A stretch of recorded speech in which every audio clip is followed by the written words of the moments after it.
I think one of the things we look for in artists is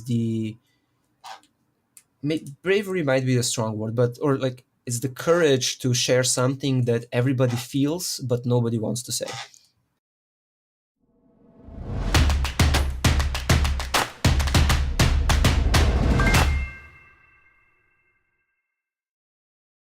Hey everyone, I'm here today with Swizec Teller, the self-proclaimed geek with a hat. I'm kind of disappointed you don't have your hat on, Swizz. Ah, yes, that's true. So the geek with a hat thing is it's kind of become an inside joke that I never wear the hat or almost never wear the hat on avatars and stuff. You have to come meet me in person and then you'll see the hat. Okay, fair enough. Fair enough.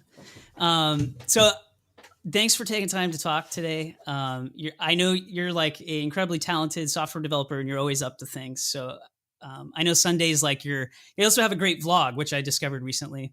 Yeah, I Um, try. and you're always up to something goofy or fun on your vlog.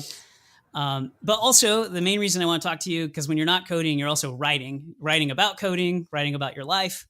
Yep. You've written a number of like ebooks and books. What are you kind of working on these days as far as like with your writing efforts? So my writing efforts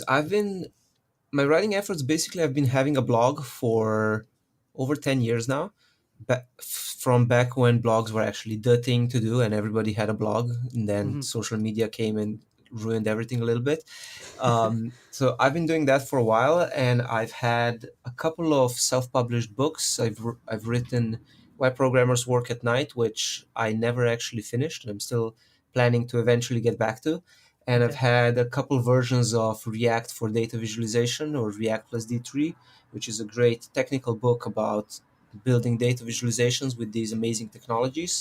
Hmm. I've had a book with published with Pact actually that was just purely on D3 again about data visualization, Hmm. and I think that's everything for books. So right now I'm working on a new version of the React in D3 slash React for data visualization thing. Okay. I'm I've started recording videos, which is not as interesting for a writing app like what you're building. And what was I gonna say? So I've been working on that, and I'm still blogging, and I have a weekly newsletter that is slowly turning into a tri-weekly newsletter, which means Cool. 3 times a week, not every third week. Um, That so seems yeah, like bi-monthly. That's yeah, terrible. yeah. Bi-monthly is a terrible word, and I don't know a better one than bi-monthly, but I know that bi-weekly. That's why fortnightly exists. So whenever you can, use the word fortnightly instead of bi-weekly. so so what's interesting I find about your writing style is you write Mhm. technical books, which I think is a little different than from like writing blog posts and things. Um, was that how you kind of got started writing? Was with technical writing? You'd be surprised actually. Okay. I started with writing. So growing up, I had like these two passions. I always said I'm going to be either a writer or a computer scientist. Huh. It turns out that there's not a lot of money in writing, but there is a lot of money in computer science. Ah. So what you can do is you can actually combine those two and start writing technical things, because a lot of technical material out there is extremely dry and boring, or at least it was Mhm. 10 years ago. I think that's actually getting better. A lot of technical stuff these days is very casual, very conversational, and that's kind of the approach I try to do with my writing. I always the like my main guiding goal when I'm writing something is always, what would it be like if I was sitting down with the reader and just explaining something to a friend? Hmm. How would I do that? So that's how I try to approach my writing as well. Awesome. Okay. Do you find that writing is actually helpful for you as a software developer, or is that just kind of a coincidence? Oh yeah, it's super helpful. Hmm. I don't have them with me anymore because I put them in storage, but I had a stack of notebooks about this high, so like this super Okay. tall stack of notebooks, because when I'm coding, especially when I'm coding for client work or for my day job, I try to write out every thought on a piece of paper while I'm coding, Hmm. because that helps me kind of structure my thoughts, and it helps me. I find that it helps me think if I have an output, It's really hard to just be wrapped up in your head and just think about things. But if you're writing it out, it somehow flows better and gives you this nice progression that forces you to keep going through your thoughts. Yeah, awesome. Um, And you actually write that physically with like a yeah, pen or pencil. Ah, yeah. cool. I actually Very cool. write physically with pen and pencil, and I have people tell me I have incredibly bad handwriting, and I often can't read after myself, but but it just helps to be writing it out. Yeah, interesting. It's like part of the. It's not really for reading. It's more of the thinking process. Exactly. Yeah. Interesting. It's yeah, like the writing itself is the thinking process, and it slows you down just enough that you have to focus and clarify your thoughts to be able to write it out. And Interesting. that's I find that really helpful. Interesting. So, actually, yeah. So I was actually here prepared to talk to you about like the differences between your technical Hmm. writing and your conversational writing. But Okay. it's pretty awesome, actually. The way you said it, though, is that it shouldn't be different, Hmm. It right? shouldn't Like be. you, yeah. Yeah, because one thing about technical writing is that it gives you a very easy crutch for writing a story, because you're like, okay, we're gonna build this thing. You're gonna start from almost scratch, and then you're going to go through the progress, and you're gonna end up with this finished product or little tutorial. So tutorial writing is super easy is a bad word to say, because you're never supposed to assume that that something that's easy for you is easy for the reader as well, Mm, or for the listener of a podcast. So hmm. like, main thing about writing tutorials, never say we just do this or this is easy, because you're teaching it to somebody to whom it's not easy. So it's very insulting when you say this is easy. So Right. I find tutorial writing to be very interesting in that way, because it gives you a crutch. You can follow the process of how you built this. You write it out. Whereas when you're writing a story about messy real life events of how something happened, you have to do a lot of editorializing. Because you have to go first, you have to spend a week or 3 weeks or 5 years working on something, and then it's like, okay, how do I condense this into a story? And then you Right. have to have a structure, and you have to come up with the structure, Uh-huh. and all of that hard work of making a readable story is a lot easier with technical writing, because the technicalities themselves give you the structure. Interesting. Yeah, you already have a topic or some mission Yeah, you're trying to exactly. accomplish, You, anyways. there's already a beginning, there's already an end, there's a middle. You go through it. That's why you'll often see technical books, especially technical books about technologies, and especially from beginner authors, are often written as build project from start to finish. Whereas from more experienced authors, you will find those more evergreen topics, where it's like the Mythical Man month or something like that, where it doesn't Mhm. really have a beginning and an end. It's just a set of ideas that they convey. Got it. Um, yeah. Awesome. And so, yeah, so that's a little different, I guess, than. So I love your blog, Hmm. and what's great about it, I think you try to write like every week. I don't really pay. I was just kind of I scanning through there. I try I try to write every day. I Hmm. don't have time for that, so it usually I try to force myself to publish at least 3 articles per week. Okay. I would love to write every day, because I find it's actually easier when I write every day than Hmm. when I don't write every day. Interesting. I find that the longer I leave my blog without a new post, the more pressure builds up that the next Mm, post needs to be really amazing and really awesome, and it gets harder and harder. It's like, oh, this little interesting. thing is not worth putting on the blog. There's been nothing for a week. This isn't worth writing about. Uh huh. Whereas if you're writing every day, it's like, oh, that was interesting. I did that Git little trick, and you can write a 500-word post about a single Git command. Whereas if you wait a month, it's like, oh, that project I worked on for 2 weeks, that is not worth writing about. That is not big enough. Yeah. No, that's amazing, dude. That's so great. Yeah. It's I've been realizing kind of too, like with writing, that it's kind of like building products, because that happens a lot of times. Like when, like even just launching Blurt, I was like Hmm. hesitant because I had spent 3 months building this thing before showing it to really like a lot of people, and there's all that Yeah, pressure.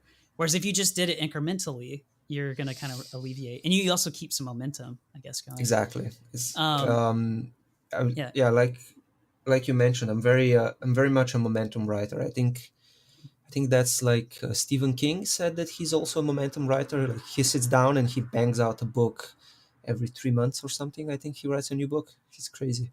So if you're writing, so some people would say, like I'm thinking too, like if you're writing every Hmm. day, what are you writing about? Like what's so unique, or it doesn't necessarily have to be special or unique. I guess that's what makes it special and Exactly. unique is that you don't even know. Yeah. But where do you find your ideas? Like what are you? So that the interesting thing about that is that the more you write, the more ideas you have. Hmm. Because every time you write an article, basically anytime you mention a noun that is not a normal English word, that could be a link to another article. I'm always too lazy to actually go back and write and make those links, but it gives you Mm, an idea. It's like you write you write a 500-word post that explains something, mhm. but for somebody to understand that post, they already need to have some preconceived knowledge. They have to know some of the things that you know to be able to understand that post. Otherwise, it would be a 10,000 word post if you wanted to explain everything. Um, it's like that guy who did the experiment of what does it take to make a sandwich from scratch. And it turns out that if you want to make a sandwich from scratch, you have to first know how to make electronics so that you have an oven to make the sandwich in. You have to know how to make cows so that you have milk for the cheese and all of that. So I think it's like you can find it online, but it Mhm. ended up being like a 3 or 4 year project so that he was able to make one sandwich from actual scratch. And Wow. it's the same with writing. When you're writing, you are using a lot of preconceived ideas, and all of those can then be explained in other articles, other posts. So just the act of writing gives you ideas. Mhm. And I find that if it also harks back to like mindfulness. When I was doing vlogging, for a while I did daily vlogging, then I did weekly vlogging, then I completely stopped because I had other priorities. um, you find that having that creative outlet gives you a different perspective on how your day progresses. You notice more details. You're like, if you know I need to write an article tonight about something interesting that happened today, your day will become more interesting because you're going to notice more details about which you can write an article. Mm, awesome. Yeah. Like actually, yeah, it's forcing you to be more observant to have your ideas. Exactly. Yeah, Awesome. you're more observant. Everything seems more interesting. You're like, oh, there's a cool story in that little thing that I just did. And everybody does a bunch of things every day. We just don't write about them. Yeah. No, it's true. I remember when I was learning, because I like to sketch and draw, and it's kind of like that. Like once you start drawing, you start noticing all the details of life a little more than you would Yeah, if you when you're not. That's yeah, interesting. Go ahead. it's like one of my ex-girlfriends was an architect, and since then I will never stop noticing things like doorknobs or window frames, or like how buildings are shaped, but like Yeah. just crazy little things that are super important in an architect's world that you never think about. It almost can ruin it ruins it almost there too. I had Yeah, a good designer friend. It was the same way. You know, he just couldn't look at an advertisement or a poster ever the same way. I mean, everything was yeah, always. exactly. It's funny. So how did you kind of get your break though? I mean, so obviously, like writing, it sounds like it was something you always kind of wanted to do, Hmm. anyhow. Um, and that journey for you has just been because there's obviously some enjoyment in that. Yeah. But how did you get started? I mean, like what was your How first did I breakthrough get started? article or Well, it depends on how you define a breakthrough article. I've okay? always been the kind of person who, so I think you have like two types of artists, if you can call what I do art anyway. Uh-huh. You have two types of artists. One is the person who hides what they're doing until they believe it's perfect and they just write, but they never show it to anyone. And the other is the kind of person who writes and knows that they're writing for an audience or wants to write for an audience. So Okay. I've always been more of the latter kind. Whenever I wrote something, I would immediately try to show it to as many people as I could. So when I was still writing fiction, I would this was back in the day where bulletin boards were a thing, not like BBS systems, but like forums, PHP BBs, that era, like the early 2000s. Mhm. So whenever I wrote a story, I would go to my nearest forum that I had friends on, and I would show it off and be like, "Hey, I wrote this thing. Tell me what you think." And Eventually, I made a blog. This was back when I was still writing. So I started actually as drawing webcomics, and I wrote a blog because I saw that all of my favorite webcomic artists had a blog next to it where they were posting updates about their lives and how they're working on their webcomics. So I Mhm. started doing that as well. And that's where I eventually realized that I enjoy the writing part more than I do the drawing part. And that I enjoy building the website on which to put the webcomic even more than I enjoy the writing and the webcomic. That's how I became an engineer, but that's a Okay. different story. Okay. But I always wanted to just show everything off. And I think that helps in the main way it helps in is that you get a feel for what clicks with an audience. Your feedback cycle improves and it makes it a lot easier to write things that actually gain traction, that people enjoy reading. And then once you get that, you just post it on Hacker News, and you basically pretend you're a machine learning algorithm. You Uh-huh. write a thing, you post it on Hacker News, you see, oh, that got upvotes. Then you write another thing, post it on Hacker News, that didn't get upvotes. And you basically experiment, write a bunch of different things. And because you're writing every day, you don't actually care about how each particular article works, Mhm. because there's always the next one. Yeah, You're that's not awesome. you're not banking all your hopes and dreams on one piece of writing because, hey, Mhm. if this one didn't work, maybe tomorrow's will. Awesome. Yeah. So do you so I'm guessing you write at home? Is that Mhm. like your environment? Okay. Yeah. And okay. And are you posting everything that you write, or do you like have some things that you start and you come back to? Um, it kind of depends. So, have you ever heard of so-called morning pages?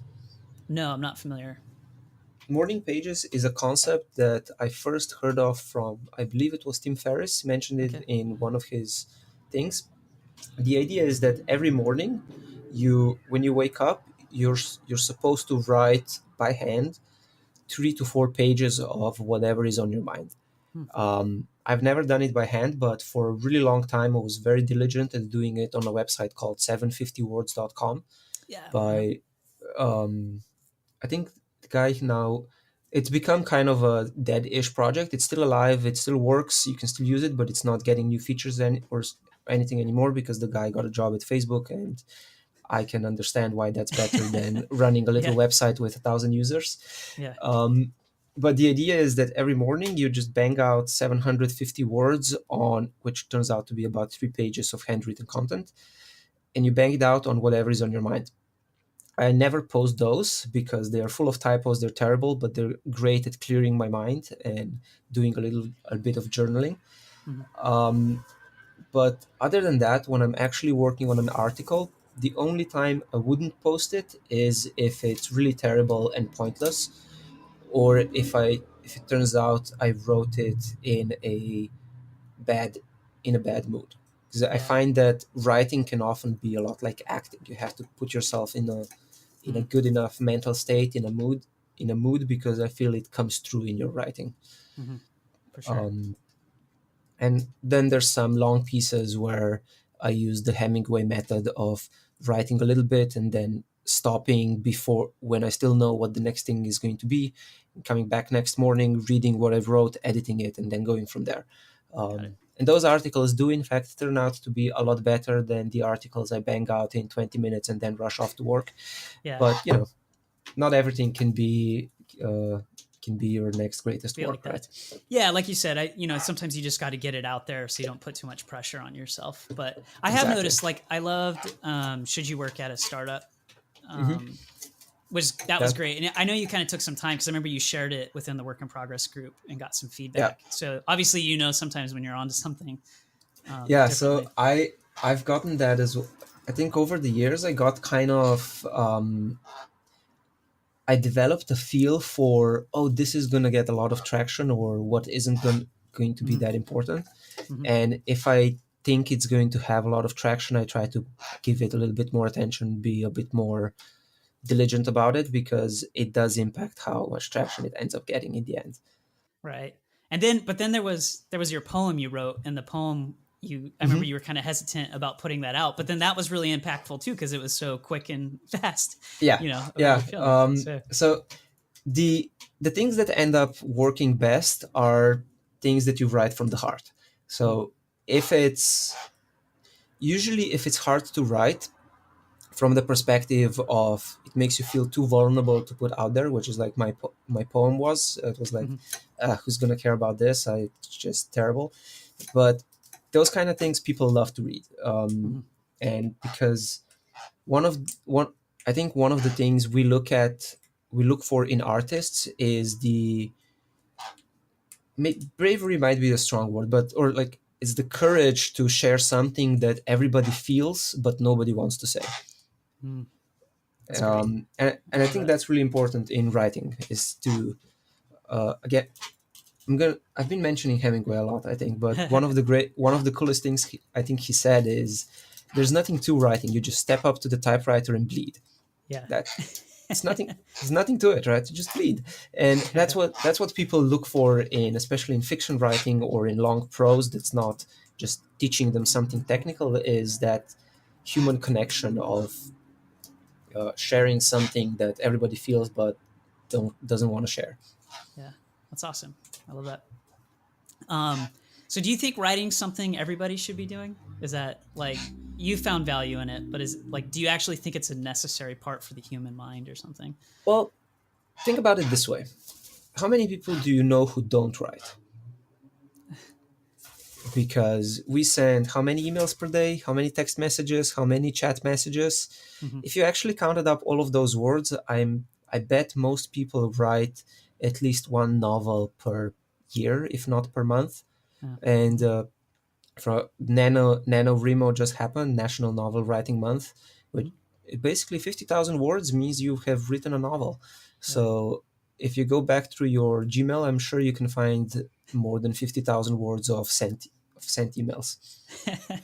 So you're doing it anyways, whether you know it or not. Exactly. And it actually, I think everyone should do it even outside of that, just because it helps you. It's like, it's basically like magic. You're taking your mind and projecting it onto a different person and learning, gaining the ability to do that and the structure for good structured writing. It helps you in so many ways. Like Yeah. it improves your mental processes, it gives you clarity of thought, and it's just magical how you can think something and somebody else will think the same thing after you write it. Uh-huh. That's a magical part of it for sure when you write and put Yeah. something out there. Yeah. Is there any advice you would give people if they're struggling with their writing or like just getting started developing the habit?